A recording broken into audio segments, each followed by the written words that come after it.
I'm Joan Winship, Executive Director of the IAWJ. I am really happy to introduce Njeri Thuku, who is from Kenya, and Njeri is serving this year as the IAWJ Golden Gate University Law School Fellow for a year of study through the two organizations in order to get her LLM degree. We are so delighted that she applied.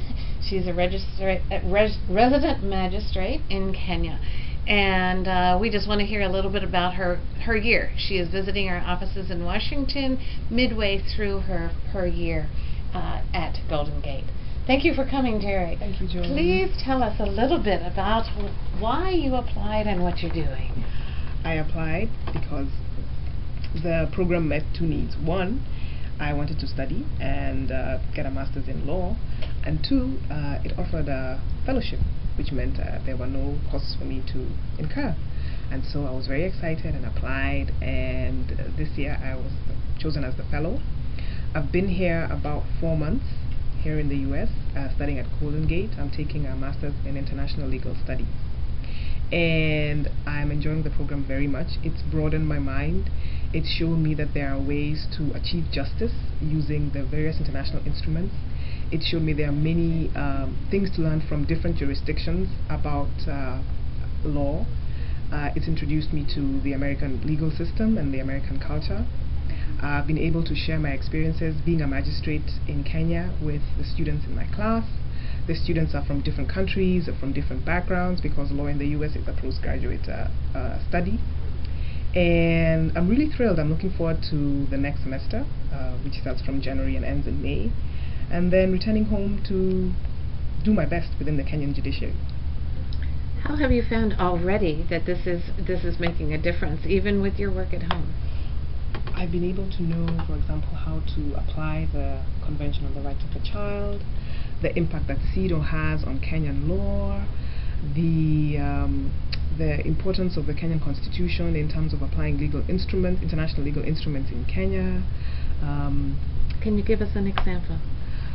Well, I now know, for example, that I don't have to wait for a lawyer to apply for bail for a child. I know that I can do it on my own, relying on the Convention of the Rights of the Child. I know that there are certain things that should be done, like a child's case should be heard expeditiously, as soon as possible. The child is entitled to a lawyer, which we were already doing.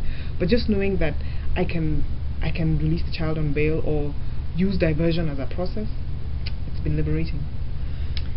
And what about your impressions that you found about the U.S. and the law here, the courts, the challenges that the courts here face? Well, it's been amazing to see that the challenges, despite the difference in the way we apply the law, are the same. That we have budget constraints in Kenya. The U.S. also has budget constraints. We have constraints in terms of personnel. Sometimes, an interpreter will not be in court, and so the case will not be able to proceed. Here, a similar example is if a court recorder is not able to come to court because they cannot be paid because of the budget cuts, then the case will not proceed. I found that the lawyers here are just as thoroughly as prepared as the ones at home, and come ready to argue their cases, and so it's been good in that sense. Other ideas that you might share with some of our members about why this experience has benefited you, even though you're not even haven't completed it yet? Well, I think just knowing that we underestimate how much we can give because we are constrained maybe by the work that we do, by our limitations on getting a case completed and getting the litigants to come to court. But knowing that the experience we have on a day-to-day basis feeds into the general discourse, in the world, in terms of knowing, for example, that law is about justice. It really is not about getting a case done, but seeing what just end can happen. I think that would be good. And also just broadening the mind. Sometimes when you stay, we have a saying in Kenya that you think your mom's food is the best until you step out. So going to a different jurisdiction and seeing what goes on there and saying, okay, this I like, this maybe I don't like, this I think can apply, this doesn't apply. So having that, a comparative view of how things work in Kenya versus how they work in the US versus how they work in the UK versus how they work in South Africa or in Zambia. There's nothing to trade for that. And tell us a little bit about the courses you've already taken. I see. This semester I took International Human Rights, Gender, Children and the Law, Intrastate Conflict and Peace Building, Graduate Legal Studies, and Comparative Legal Systems, all of which were very interesting. The Graduate Legal Studies introduced me to finding law within the US system, which is a very different way of thinking.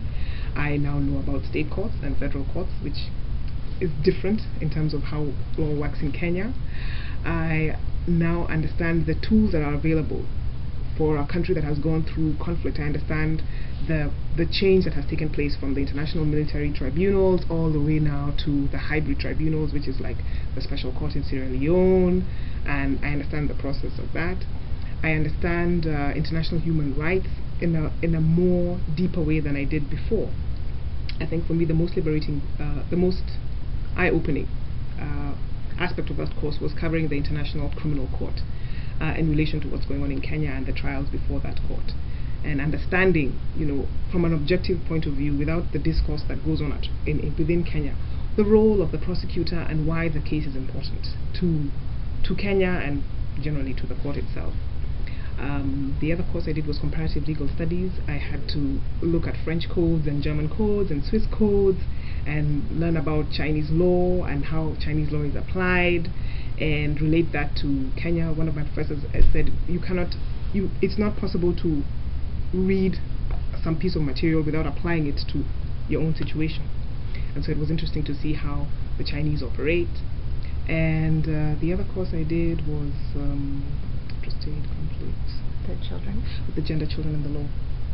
Children are children all over the world, and they are really voiceless in many ways. Without the courts, without the different players in the criminal justice system, especially stepping out to take up their role actively, they will continue to be voiceless. And that paper, I wrote a paper on Article 37 and 40 of the Convention on the Rights of the Child, how that talks about children should not be sentenced to death and children should not face capital punishment. And I looked at Kenya, Finland and the US.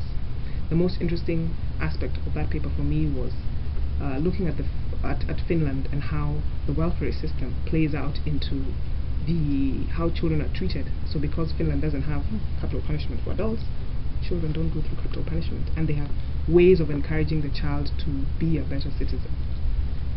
You're going to take one course, another course. You're taking several, but one course in the spring you're going to take a course on Islamic law. Yes. Why are you doing that?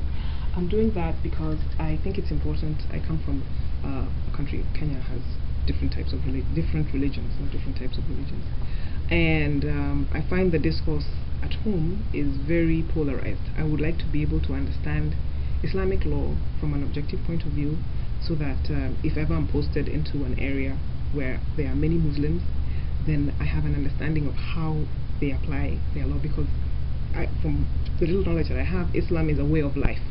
So I'd like to see how having a knowledge of what Muslim law is applies into the resolution of cases. And so far you've had the opportunity also to share some of your experiences with your Chief Justice back home. Yes, I have. How are you doing that, and why are you sharing these impressions even already? I'm doing that, one, because it was very gracious of him to allow me to come for this program. Two, I think that I'm here not just in my individual capacity. Every time I show up, I usually tell the students and my fellow students that I show up as Njeri, as a Kenyan magistrate, as a representative of the Kenya Women Judges Association, the International Association of Women Judges, and of course the Kenyan judiciary. And so the experiences that I'm getting here are not just for me, they are for the Kenyan judiciary as a whole. And so because he is the head of the judiciary, then it helps, just to share some of the ideas that I have with him to see how they will influence the rest of the judiciary at home. We are delighted that Njeri's part of this program, that she's our second fellow, and we're grateful that we are in partnership with the Golden Gate Law School in this program. We're delighted to have you here. She's visiting our offices, and we will continue to learn more. Thanks for coming. Thank you for having me.